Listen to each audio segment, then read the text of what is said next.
tonight is our break. We find Vecna.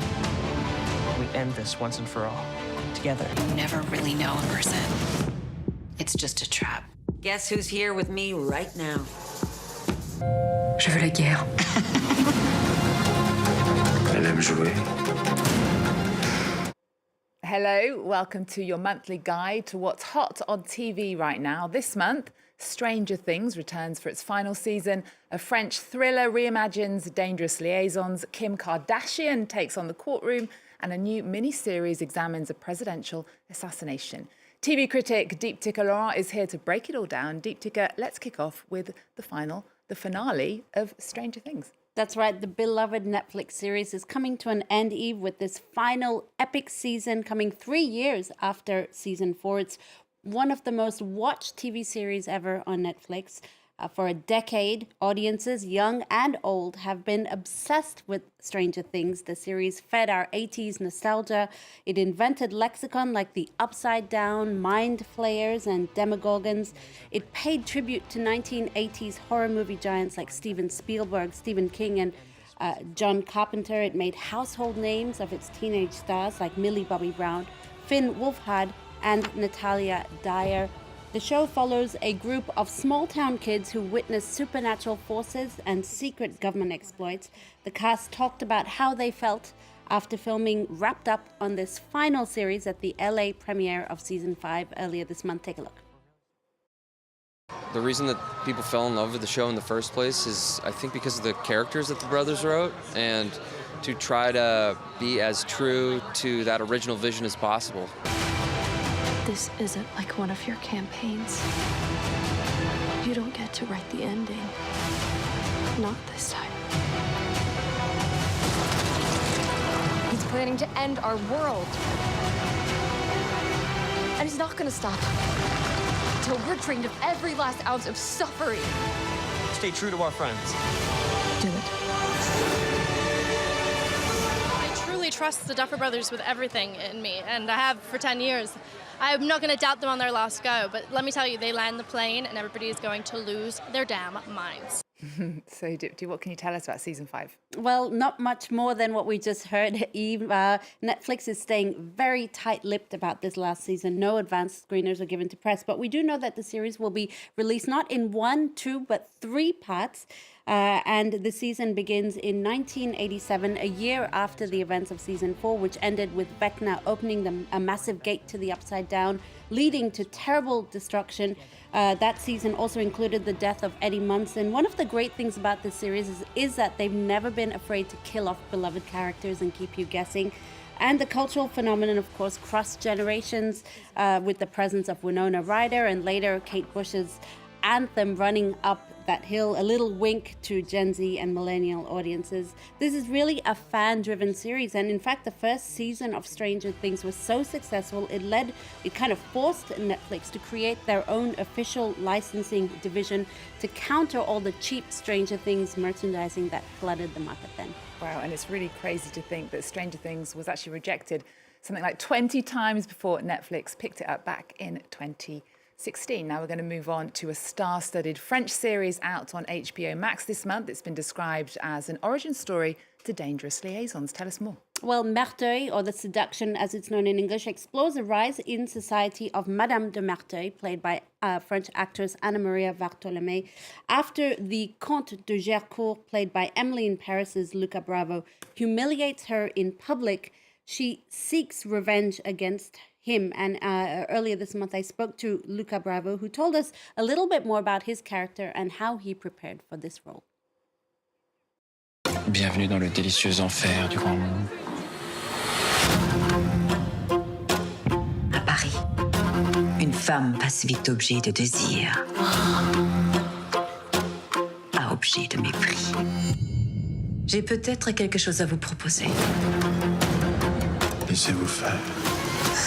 In the book, we barely talk about him. As in the letters, because the book is just like it's just letters, but we made it so much more, so much bigger in the show. So everything was to be built. Everything was my own invention. So with Jessica, we just decided to explore a lot. I think we all have a part of darkness, And it's about what you do with it. If you use it to hurt people, or if you use it to understand the world better.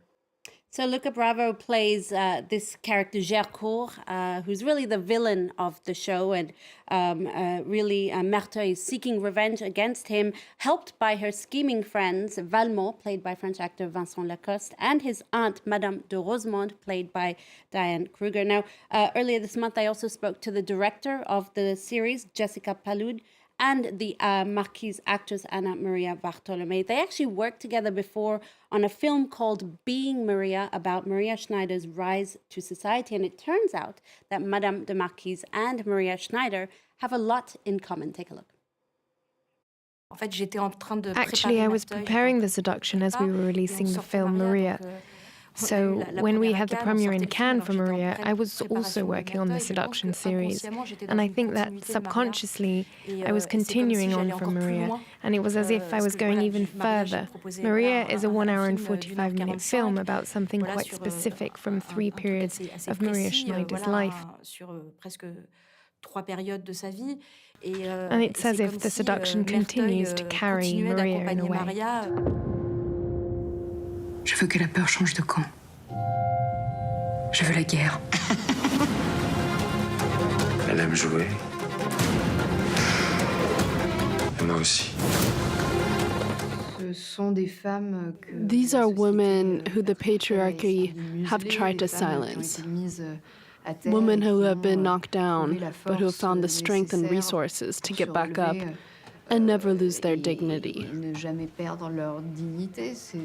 These are stories that still resonate today, or that we have seen in the past.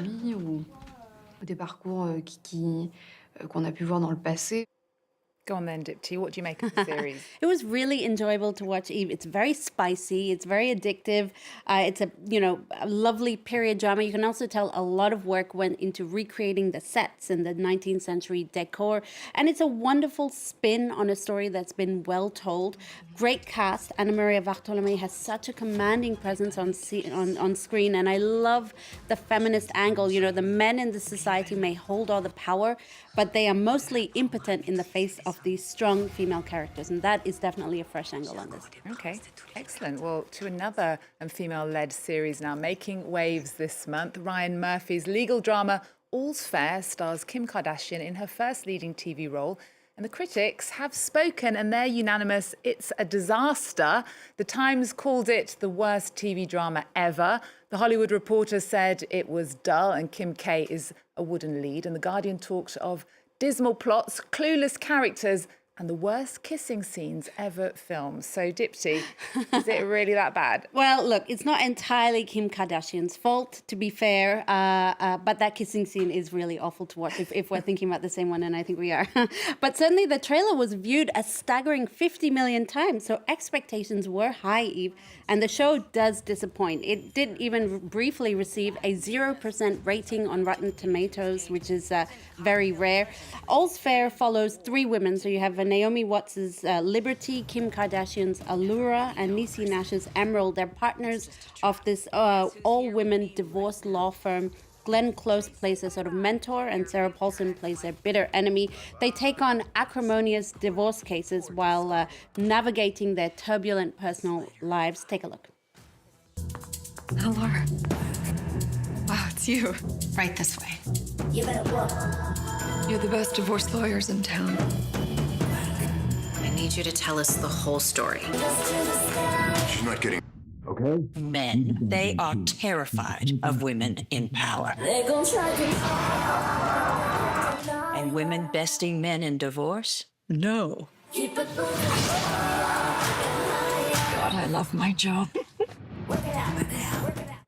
On paper, it has so much potential. Does it have any redeeming features? Look, I'll tell you, I'm a firm believer, so bad, it's so good. And that's kind of the motto for me of this show. It's certainly the case. It's really bad, but it ends up being kind of very addictive. It's got nauseating dialogue and very cringy female characters. But for me, it's the television equivalent of crack cocaine. You'll just keep watching to the end. Wow. It's addictive.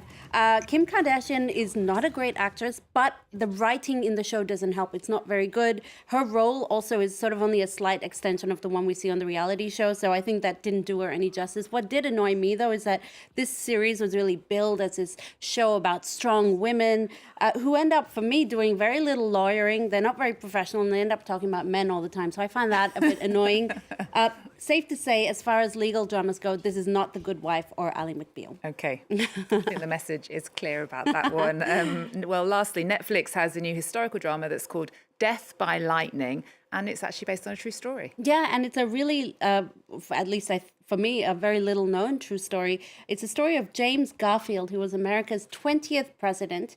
This series traces his friendship with a man called Charles Guiteau, who eventually assassinated him.